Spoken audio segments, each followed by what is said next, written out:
The most common mental illness in America is anxiety. And if you find yourself feeling anxious, it's probably disrupting your finances.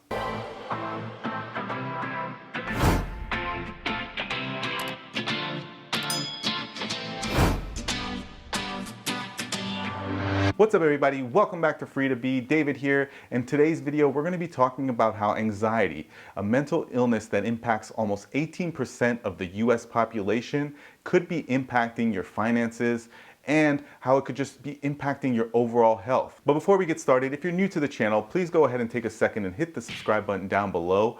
I cover financial literacy on this channel while trying to document my progress to financial independence, and in doing so, hopefully building a blueprint that others can use. So if you haven't done so, go ahead and hit the subscribe button down below. And if you're not new to the channel, thank you for coming back. I really do appreciate you guys checking out these videos.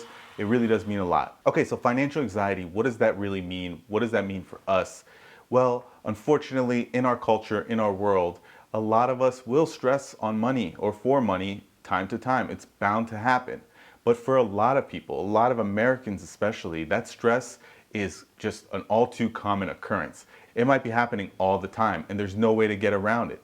Because a lot of Americans, a lot of people out there are living paycheck to paycheck. So the number one stressor in their lives is going to be money. How am I going to get the next paycheck to pay the next set of bills, and so on, with never putting together any kind of cash reserve, never having any kind of safety net for themselves. In fact, most people are living out there with less than $1,000 in their checking and savings combined that they would be able to save on a regular basis. And so financial anxiety is something that we are faced with in our world and does cause stress for a lot of people that's not really necessary. And it's important to note that financial anxiety can manifest itself in many ways. It's not just for people who don't have enough money in their checking or don't have enough money in their savings or don't have a rainy day fund.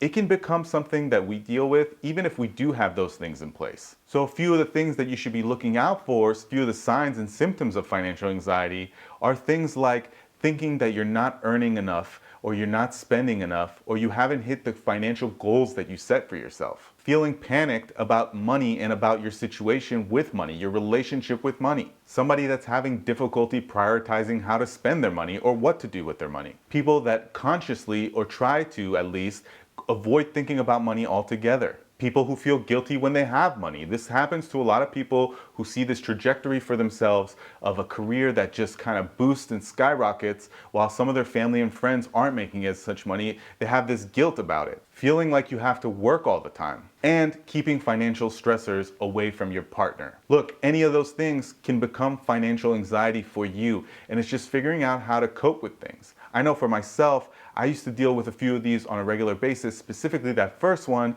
because I just never felt like I was where I wanted to be or what I had expected for myself. Until I realized that where I am is where I'm supposed to be, and that things that'll happen for me in the future, they are in my control somewhat, but somewhat they are not in my control, so I can't just be stressing and feeling that anxiety, that anxiousness about it all the time. So how can these financial stressors, now that we've identified some symptoms, some things that can tell you that you're dealing with financial anxiety, how could they end up costing you? Well, look, you got to think about it this way, okay? If you're comparing yourself to someone else, you don't really know their circumstances. You're looking at it from your angle, from your perspective of thinking, hey, my friend that I went to school with, we went to college together, we graduated the same year, we studied the same thing, he just bought a house. We're the same age, why don't I buy a house? Why am I not in a financial position to buy a house? And if you have these kind of milestone things set up in your own head, if you have these achievements that you're trying to reach, but you're comparing yourself constantly to other people, it could end up costing you big time. So for example, again, if your friend who you graduated with has bought a house and you're thinking, hey, I'm in the same place in my career, I should be buying a house too, you might end up stretching yourself too thin and basically saddling yourself with debt that you're not ready to handle. Because they have a $500,000 house doesn't mean that you're necessarily in financial position to go and buy a $500,000 house. That mortgage may end up costing you a lot of money, and it might actually end up damaging your long-term savings goals. So the best way to approach this is to think of it in a vacuum of, hey, these are my goals that I have for myself throughout my life. There's no time limit on them. I want to achieve these in, a reasonable amount of time, but I'm not going to put strict guidelines of by the time I'm 35, I need to make sure I have a car, I have a house, I have a baby, whatever it may be. You don't want to put those kind of financial constraints on yourself because that'll cause you more anxiety and more stress. So don't stretch yourself too thin. Don't think about money all the time, and try to, really just focus on the long-term goals you have for yourself, because the small milestones, thinking about money all the time, feeling guilty about money all the time, those things are not going to do you any benefit.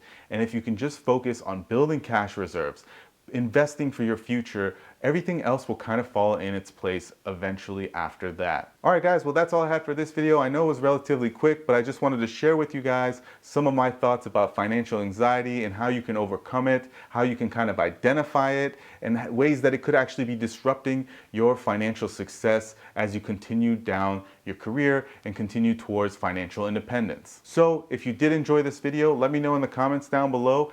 Please don't forget to give me a thumbs up if you did like it. If you're new to the channel, don't forget to subscribe, and we'll see you next time.